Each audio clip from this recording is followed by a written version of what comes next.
you're doing a story that as soon as you start mentioning it, it prompts conversation, doesn't it? I mean, there are statistics and there's retail industry stuff in amongst it, but it's about our habits, isn't it, what we like doing? Retail parks? Do you love a visit to a retail park, or is it your idea of hell on earth? I think that's the question, isn't it? I don't think it's wise that we answer that. I think you crack on. Probably not. Because there are alternatives, is the point, isn't it? You Absolutely. can shop elsewhere. Well, when the high street has been struggling, it's retail parks that have been doing better and better. Good morning, everyone. With the growth of online shopping, we often talk about problems for physical retailers.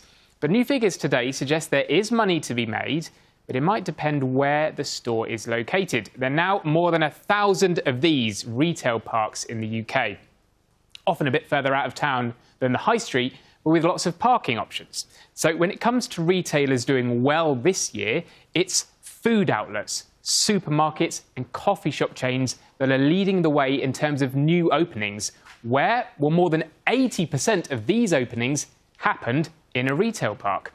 In fact, while there are about the same number of high street openings as there were closures this year, when it comes to retail parks, more stores appeared than disappeared.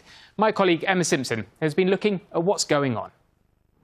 Bolton, it's a good place to chart the rise of the retail park. It's got 5 of them, and this one is the biggest in the country, where units don't stay empty for long. This American fast food chain has just moved in. A business that's got a big appetite to grow. We're going to open up another 150 stores in the UK over the next years to come. The retail park piece is a big part of our future expansion plans, but we're going to go where the customer is. And many of them are changing their shopping habits.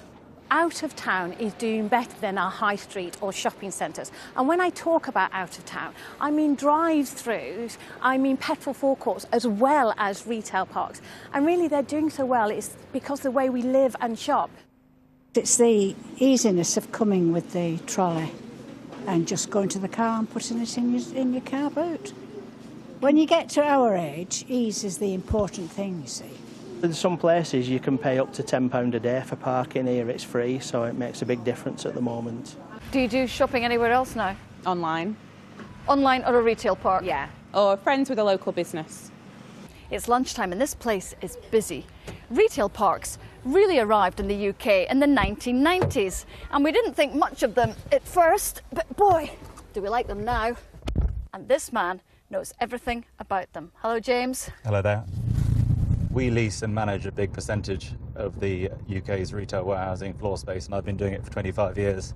6 or 7 years ago, things started changing quite quickly. It was really the arrival of the big German discounters Aldi and Lidl. You know, that's what a lot of the consumers come here for, is discount operators. Is that because retail parks are less expensive to be in? Absolutely. Oh look, a drive-through. Should we have a quick coffee? Perfect. One without sugar. Oh, that's lovely. Thank you. That's handy, isn't it? That's great. I think that we'll probably get between 300 and 400 drive-throughs built throughout the nation over the course of the year. Yeah, we're seeing... Wow, that's a lot. We're seeing them being built weekly on retail parks throughout the country at the moment. And a few miles down the road, a much smaller, typical retail park. These big boxes are more than just shops. There's another part to this. It's the ability to click and collect and return. So it's really a hybrid between a shop and a logistics unit. So these are mini distribution centres? They are. That's how the retailer's using them. They may not be exciting, but retail parks are thriving in these challenging times. Emma Simpson, BBC News, Greater Manchester. Plenty of retail park fans speaking to Emma there. Of course, they're not for everyone. Alan's got in touch to say it's all to do with parking charges. He blames local authorities for this one. And then Karen from Cornwall emailed to say she is not a fan and she thinks taxes for high street businesses should be cut to help independent shops. And as we were saying in the beginning, really divides opinion where you want to go to do your shopping. But the headline is that despite online, we are still wanting to head to the shops, wherever they may be. Peter, thanks very much. See you later.